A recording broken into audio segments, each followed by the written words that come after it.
Los Angeles, November 2019. The skies are polluted. The world is addicted to oil. But we're here to offer a solution. The Cybertruck, the #1 mode of transport for a cyber girl. The greatest evolution in vehicular fashion and function.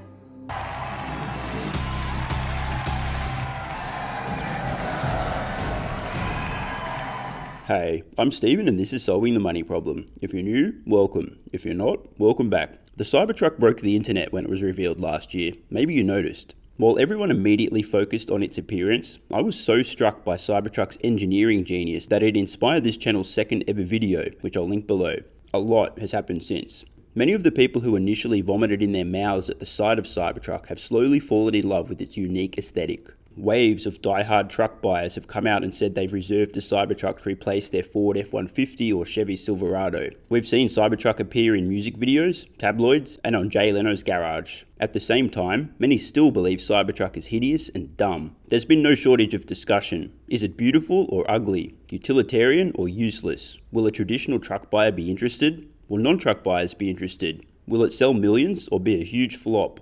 I've been buying Tesla stock since 2016, and as a Tesla investor, I'm more excited about Cybertruck than any other product in Tesla's history. Before we dive in, I just want to point out that so much of what matters about Cybertruck is not immediately obvious. It had to look the way it does. Tesla didn't set out to design a ridiculous looking vehicle. They set out to design one that was not only incredibly functional and utilitarian for users, but hyper efficient, fast, and cheap to manufacture. The genius of Cybertruck is what you don't see. There are billions of dollars of savings hidden within Cybertruck's design and a much larger addressable market than most realize. That's what we're exploring today. Tesla is playing a game of 4D chess, outmaneuvering and out-innovating entrenched automakers at such a pace that the likes of Ford and GM are going to wake up in a few years and ask one question: what the fuck just happened? This video aims to answer that question before it's even asked. Hey guys, we will have a great offer for US residents. You can get up to 2 free stocks and help out the channel using the link in the description. And if you're in the UK, Australia or New Zealand, you can get a free stock with stake. Let's get back to it. What is Cybertruck and who is it for? Cybertruck is a new class of vehicle. It's part pickup truck, part armoured personnel carrier, part minivan, part off-road vehicle, part sports car, and part meme. With bulletproof steel, armoured glass, built-in power outlets and an air compressor, a secure locking bed, Tesla's autopilot software, instant torque plus a 0 to 60 time of under 3 seconds and a 500 plus mile range on the top end version, Cybertruck is much more than a pickup truck. Cybertruck will suit most, but not all, buyers of pickup trucks. The few cases in which it won't suit are special uses, such as those who need a flat bed for side loading, or perhaps an extra long bed. But let's be honest. Most pickup trucks are fashion statements first and a tool second. Yes, I know occasionally the owner may tow or put something in the bed, but most of the time, most drivers of pickup trucks don't use any of the features unique to a truck. They just see themselves as a truck person. It's part of their identity.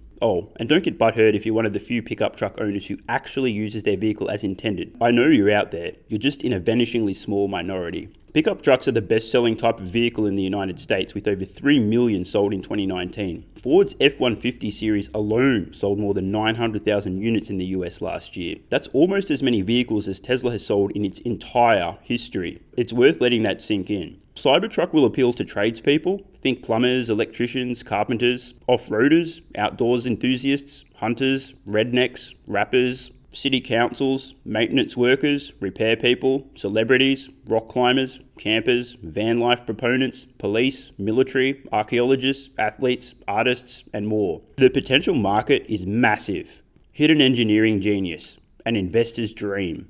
In my first Cybertruck video, I outlined the reason Cybertruck looks the way it does. Its form is a manifestation of 4 key criteria Tesla had in its creation. The Cybertruck had to be low cost to produce and therefore to buy, have extremely high utility and performance, more than any comparable vehicles, be very efficient, aerodynamic, light, and be safe. The first point is the one we'll focus on here: low cost. Nothing about Cybertruck is an accident. Tesla is an optimization machine. They continue to improve technology, delete parts, delete processes, find new efficiencies, save time, save space, and save money. Cybertruck is the culmination of more than a decade of innovation and experience in designing and manufacturing electric vehicles. Tesla focused aggressively on saving three things in Cybertruck: time, money, and space, as in factory floor space. Keep these in mind as we continue. The cheaper a vehicle is to produce, the cheaper it can be sold, which expands its market, and/or the better its profit margins can be. The Cybertruck is a real visual example of what removing complexity from a vehicle design does. The process of manufacturing a vehicle is extremely complicated. There are literally thousands of moving parts. The Cybertruck has been engineered to be extremely efficient to manufacture. This is very important. There isn't a single curve in sight for a reason. The glass is flat. The body, a stainless steel exoskeleton, is folded from a single flat sheet of steel. Its sturdiness eliminates the need for a vehicle frame, freeing up space and weight. There are no stamping machines stamping exterior body panels because Cybertruck has none. There is no paint shop. Do you notice a pattern? It's time for us to do a little thinking. I know it hurts, but it has to be done. Don't worry, this won't take long. Imagine you're a bird with X-ray vision. Once you're done looking at tits and boobies, guys, get your mind out of the gutter, they're bird species. You hover over a Tesla factory and peer through the roof. Looking down, you see materials going in one end and vehicles coming out the other. In between, there's a lot of movement. Sheets of metal head off to be cut and stamped. Robots and people ferry parts from here to there. Things need to be painted and dried. Components need to be assembled. You also notice huge parts of the factory footprint are taken up not by production lines, but by stored parts. Now, imagine deleting a part. It no longer needs to be stored, moved, or assembled. Less time, less physical space, less movement, less error, less complexity, less tooling and robots, and therefore capital expenditure, less human hours, less everything. What if you delete 10 parts, or 50, or the entire fucking paint shop? In my Cybertruck is Engineering Genius video, I copped a little flack in the comments from a few armchair Einsteins who told me that unless I drove a truck and also had experience in the automotive manufacturing industry, I should just shut up. Lucky for me, I'm no longer confined to deductive reasoning. Sandy Munro, the expert of experts when it comes to automotive manufacturing, has since been interviewed about Cybertruck and, well, take it away, Sandy. You accept the premise that this thing was designed to drastically reduce tooling costs? It did drastically reduce tooling costs. We went and looked at this, and I had 3 or 4 of my guys that I wanted to make sure that we were all in kind of an accord, because some people are going to say, oh, that's entirely wrong. But it's probably not going to be wrong. His confidence comes from experience and consensus. Now, let's listen to Sandy as he compares the cost of building a Cybertruck production line to a Ford F-150 at both low and high production volumes. I think the CapEx for 50,000 would be about $30 million. Which is nothing. Well, I've got the other stuff too. So let's look at an F-150 type truck, and we're going to use everything like an F-150, but we're looking at 50,000 a year. So coil stock will come in, and it'll go into blank dies and whatnot.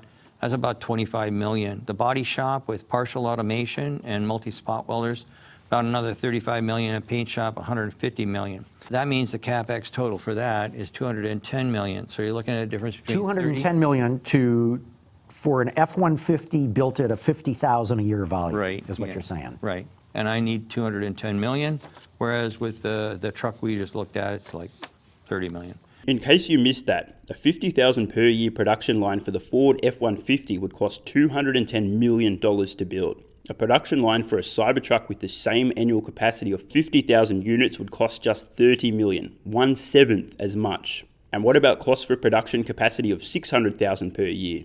Okay, things have to be a little different.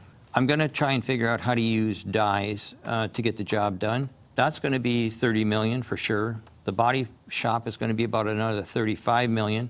I am going to need a paint shop, and they're a vertically integrated kind of group, so that's going to be another 60 million. But that only gets me up to 125 million. And that's to paint what goes underneath the stainless steel.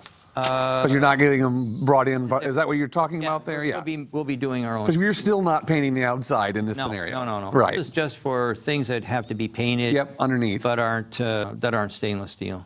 So at an F-150, this one here is conservative and on the light side. Dies 50 million, body shop 65 million, paint shop, if it's new, just like new for new, 500 million. Paint shops are expensive. So that gives us a total CapEx of 615 million versus 100 and a quarter. That's a big, huge difference. Is this all predicated on the body panel design? Yes. 615 million versus 125 million. This isn't an incremental difference. This is absolutely absurd. For what it would cost Ford to create F-150 production capacity of 600,000 units a year, Tesla could create, for the same cost, capacity for almost 3 million Cybertrucks a year.